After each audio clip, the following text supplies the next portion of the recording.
Good afternoon. I'm Tim Barber. I'm one of the public information officers for the United States Capitol Police. The entire Capitol Police Board is here today in what I think you could say is an unprecedented news conference. And the reason they're here is to talk about the many things that have been done over the last year to secure the Capitol complex, as well as protect our democratic process. Chief Manger is going to make a statement, and then we're going to open it up for a few questions. We're joined by the House Sergeant-at-Arms, General William Walker, who is also the chair of the Capitol Police Board, Senate Sergeant-at-Arms, General Karen Gibson, Architect of the Capitol, Brett Blanton, and of course, U.S. Capitol Police Chief Tom Manger. Here's Chief Manger.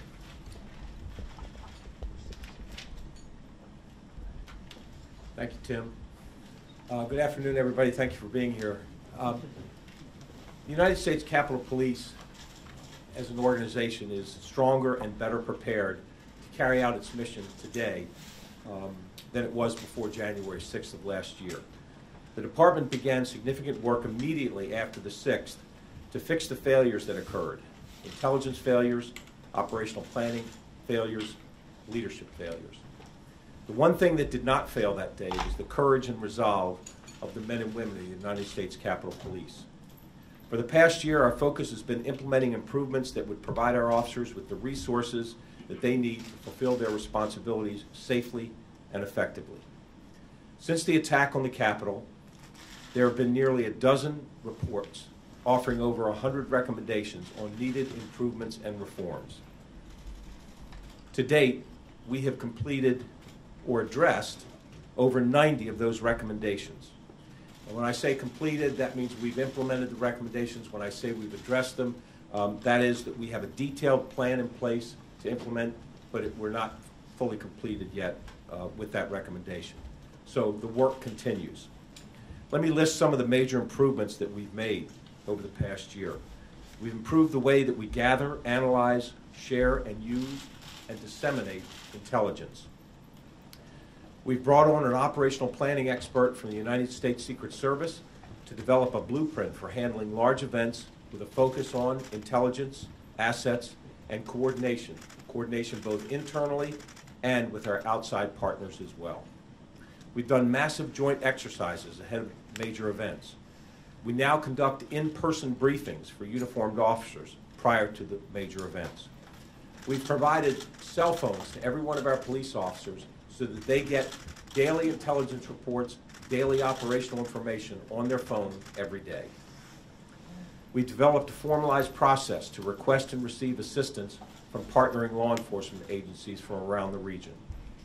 We've ordered additional equipment for our Civil Disturbance Unit officers, as well as we've conducted exercises with the National Guard and other police agencies. We've expanded our officer safety and wellness initiatives, including a peer support program, support dogs, and trauma-informed care specialists. And we've instituted a new external communication plan to improve our public information office and the speed and accuracy with which we release information. Now, as I conclude, I want to do two things. One, I want to thank the U.S. Congress for the supplemental appropriation and all of the support that they've given the Capitol Police and the Sergeant of Arms Office and the Architect to assist us in completing the recommendations that have come to all of us in terms of how we can enhance the security at this campus. And I want to also thank the Capitol Police Board. While the Architect's been around for a while, both the Sergeant of Arms have been appointed since January 6th. So as a board, we understand the urgency and the importance of ensuring that we fix the things that need to be fixed to make this campus as safe and secure as it can be. And I appreciate all of the support that I've gotten from the Capitol Police Board, and we'll just tell you that we work very well together as a team, and we have a singular mission in mind to improving the safety and security of this campus. So with that, I'm happy to answer any questions that you might have. Yes? Do you have any concerns, I guess, in the short term about Thursday? The short answer to your question is no. We're aware of several events that are planned for Thursday. Most of them aren't of much concern to us. There's no intelligence that indicates that that there would be any problems. There's one event that is occurring, I think, down at the D.C. jail that we're paying attention to, but again, really nothing that is of great concern to us at this point. Yes? Recently, a House staffer brought a vote down to Capitol Police security in the Capitol complex. How do officers miss that? Are they facing any disciplinary action, and is that a sign of a larger problem among the department with regard to security? So I'll answer your last question first. I don't think it's a concern of a larger problem because this happens very infrequently. But it should happen never. And it was human error. The good news is that while one officer missed the image, a second officer, once a line of people came through, said, "Hey, can we go back? Can we screen back a couple of images?" He said, "I thought I saw something." And so within, just seconds later, we realized that there was a firearm that had come through come through the X-ray machine, and so we were able to react to that very quickly. But again, this should never happen. It was human error, and the case is under investigation. We're doing an administrative investigation, and we will determine whether the officer needs additional training. If discipline is appropriate, that decision has not been made yet, but that'll come after the results of the investigation. What was the officer doing when he or she was There were, that'll be part of the investigation to determine why the image was missed. And are they currently working for the department? Hey, Chris, They're still working for the department, yes. We got to spread it out to the rest of the room. Chief, can I just have you respond to criticism from the chair of the police union about using contract employees, private contractors to help fill in the gaps because we're short about 400 officers? Just to respond to that, especially because he calls it a recipe for disaster. Yeah, I've had a fair number of conversations with the union about this issue, and we understand their concerns, and we're working with it. It's an ongoing discussion. We're working with them, trying to address their concerns. You'll have to ask him about why he said what he said, but we're having conversations that so we're working on their concerns. Chief Manger, you spoke to another news outlet about the number of threats to lawmakers over the past year, or in 2021. Can you confirm, the number of threats and how many more that was than in a normal year? And what forms are the threats taking that concern you the most? So we are looking into, and when I'm going to say 9,600 is the number. I don't know that we have a normal year anymore. It was over 8,000 last year, but a couple of years ago it was only 4,000 or 5,000. So the number has been going up steadily each year.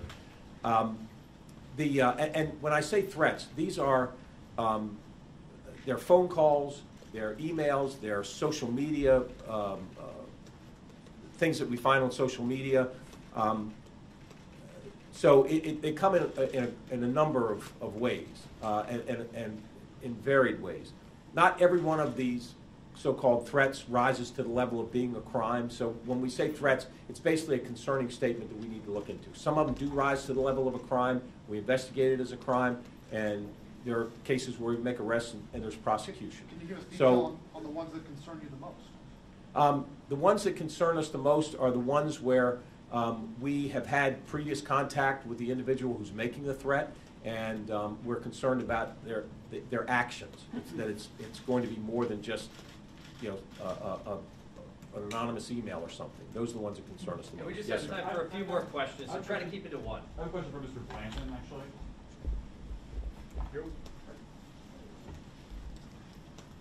Congress appropriated $300 million or so for physical security improvements to the Capitol. How has that money been spent? So that currently we're in the money was appropriated for upgrades to windows and for camera systems. The windows are under design right now. You'll see the installation will start in the spring. The reason it's starting then is because it's weather dependent on when we can do it. You need to have above freezing temperatures. So none of those physical security improvements have been made so far? They're under design right now. That's everything? Windows, doors? No, that's a different question. Well, There have been physical security improvements that have occurred on campus. We have a significant effort of reinforcing the doors, both exterior and interior. The windows that were damaged, including the stronger windows, those have been repaired already. We've upgraded and enhanced the kiosks. We've done enhanced security lighting and electrical systems around the Capitol for detection. So there's been significant upgrades that have occurred over this past year. Those were outside of the $300 million. $300 million was narrowly focused on windows and cameras. Let me ask All right, you we got time for 2 more questions. We got to spread that out across the room. Chief, I have a question. On the Capitol Police Union yesterday pointed out some testimony from the Capitol Police Inspector General in December that said that only a third of his open support recommendations for reduced security had been implemented. That seems different than what you said. No, it's not. It's absolutely consistent with what the Inspector General said. It's now actually 34 or 35 that have been finished, that are actually implemented. But there's 60 others that are in progress. That the Inspector General has acknowledged that there's a plan in place. The plan just has not been completed. So basically, we've addressed over 90 of the 103 recommendations, but only 34 are completed, but 90 have been addressed. And if January 6th happens today, is the Capitol strong enough to withstand? I believe it is, yes. All right, one more question. General Walker? I got a question for General Walker. So the committee investigating January 6th released documents showing that Mark Meadows said in a January 5th email the National Guard was on standby to protect pro-Trump people. Do you have any response to that? And what would have given the Chief of Staff that impression? Your guess is as good as mine, but the National Guard was never on standby to protect anybody pro-Trump or anti-Trump. You know, what we were doing on January 5th was the mission that the mayor of the District of Columbia requested us to do, and that was approved by the Secretary of the Army. Thank you. You're welcome. Thank you for the question. Yes. Just a follow-up question. You outlined many of the reforms that are underway. In your view, what do you think are some of the most significant of those reforms to you, the ones that really you think will make the biggest difference as we move forward? There was no question in my mind, looking at all of the recommendations, that intelligence, operational planning, and getting our civil disturbance unit up to where it needs to be were the 3 biggest issues, and those are the ones that we worked on first, and those are the ones that, frankly, are largely completed. Thank you all very much. Appreciate it.